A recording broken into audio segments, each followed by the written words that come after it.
Before we begin, take a moment to subscribe to the Knockout Legend. This channel tells complete Muhammad Ali stories, the unexpected encounters, the quiet choices, and the moments where legend showed itself far from the ring. It wasn't a planned stop. That's important. When Muhammad Ali slowed his car that afternoon, he wasn't thinking about symbolism or consequence. He wasn't making a statement. He wasn't trying to be seen. He simply noticed two figures on the side of the road. They stood near a weathered signpost, backpacks at their feet, the look of people who'd been waiting longer than they expected to. Not desperate, not dramatic, just still. Ali passed them at first, then checked his mirror. Something made him slow again. Not pity, curiosity. Ali had learned to trust that instinct. It had served him well in rings, rooms, and moments where most people moved too fast to notice what mattered. He pulled over. Not abruptly, deliberately. The two strangers looked surprised. They hadn't recognized him yet. That also mattered. Ali rolled down the window and asked where they were headed. They answered honestly. A town not far, but far enough to be inconvenient on foot. Ali nodded, then asked if they wanted a ride. They hesitated, then smiled, accepted. As they approached the car, recognition flickered. Not panic, not awe, just that quiet realization that comes when someone familiar suddenly becomes real. Ali waited, didn't confirm, didn't introduce himself. They got in. The car pulled back onto the road. The first few minutes were quiet, not awkward, just unforced. Ali kept his eyes on the road. The strangers glanced at him, then at each other, unsure whether to speak. One of them finally did. Asked if anyone had ever told him he looked like Muhammad Ali. Ali smiled faintly. Said he'd heard that before.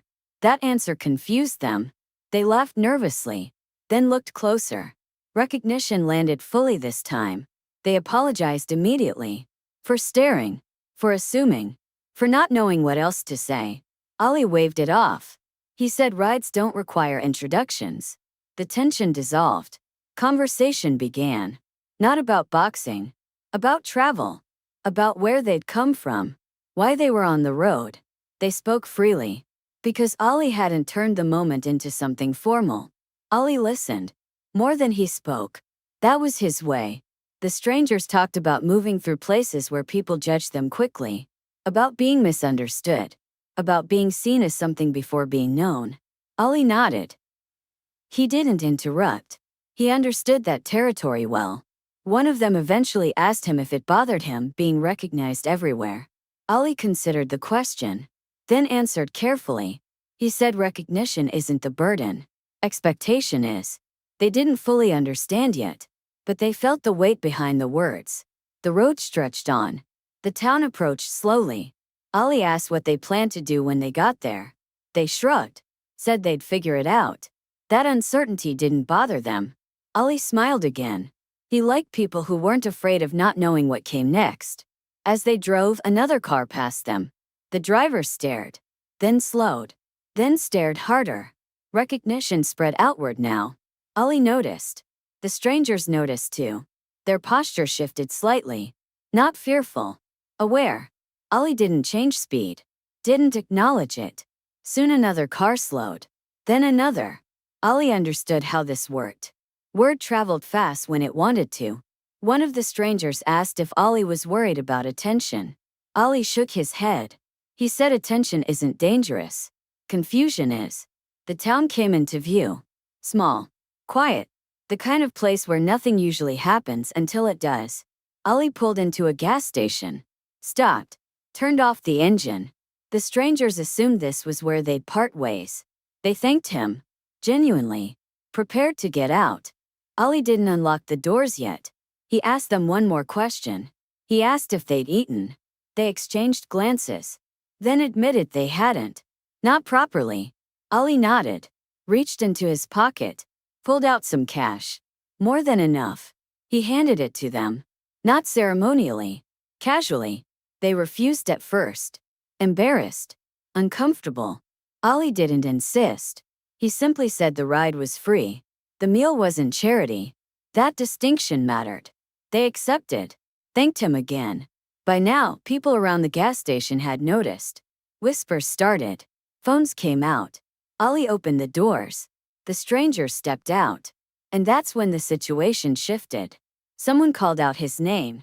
Loudly. Not disrespectfully. But excited. Ali turned. Smiled. Acknowledged them. The small crowd gathered quickly. Not aggressive. Curious. Surprised. Ali remained calm. The stranger suddenly felt exposed. Not because of Ali. Because of the attention orbiting him. Ali sensed it immediately. He stepped slightly closer to them. Not protectively. Intentionally. He introduced them not by name. By presence. He said they were his guests. That phrase changed everything. The crowd softened. Smiles replaced stares. The strangers exhaled. Ali spoke briefly with a few people. Signed nothing. Posed for nothing. Kept it short. He didn't want the moment to become about him. Ali turned back to the strangers.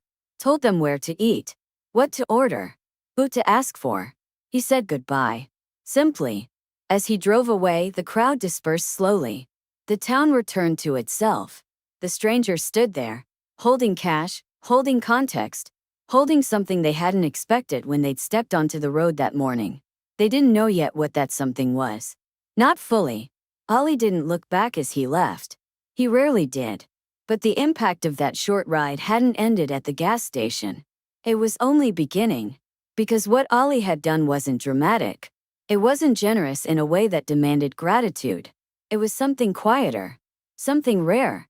He treated two strangers like people before treating them like a moment. And that would matter more than they realized.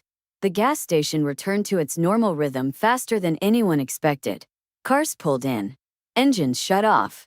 People resumed their routines. But for the two strangers standing near the curb, nothing felt normal anymore. They watched Muhammad Ali drive away until the car disappeared down the road. Only then did one of them speak. They said, "That really just happened." They hadn't planned on telling anyone about the ride. Not immediately. Moments like that feel fragile, and they didn't want to cheapen it by turning it into a story too quickly. So they went to eat. The diner Ali had pointed out was small, unassuming, the kind of place where people recognized each other by habit rather than name. They sat down, ordered exactly what Ali suggested. Not because they felt obligated, because they trusted him. As they ate, the silence between them felt different than before. Not awkward. Reflective. One of them finally said something out loud. They said Ali hadn't acted the way they'd expected. They had expected something larger. A speech. Advice. A moment framed as wisdom. Instead, Ali had listened, asked questions, and then moved on. That simplicity stayed with them. Later that evening, they walked through the town. People looked at them differently. Not because they knew what had happened, because the strangers carried themselves differently now. They weren't taller. They weren't louder. They were steadier. One of them eventually asked the question both had been circling. They asked why Ali had stopped. Out of everyone on that road. Why them? The other answered quietly. They said maybe he didn't stop for them. Maybe he stopped as himself. That answer felt right. Days passed. The strangers continued their journey. They didn't run into Ali again. They didn't expect to. But the ride followed them. In conversations. In decisions. In moments where they felt overlooked or misjudged. They found themselves remembering something Ali had said casually in the car. That recognition isn't the burden. Expectation is. That sentence unpacked itself slowly. They realized Ali hadn't been trying to impress them. He hadn't tried to shape how they saw him. He'd been exactly the same man when he was anonymous and when he was recognized. That consistency mattered. Eventually, they told the story. Not dramatically. Not for attention. They told it when someone complained about celebrities being distant. They told it when someone assumed kindness always comes with conditions. They told it when someone said fame changes people. They said maybe it doesn't change everyone. Maybe it just reveals who is already there. Years later, one of them would be asked in an interview about formative moments. They didn't mention awards. They didn't mention accomplishments. They mentioned a car ride. They said they learned something that afternoon that stayed with them longer than most lessons. That dignity isn't loud. That generosity doesn't announce itself. That the most powerful people don't need to remind you who they are. Meanwhile, Ali never referenced the incident publicly. Not once.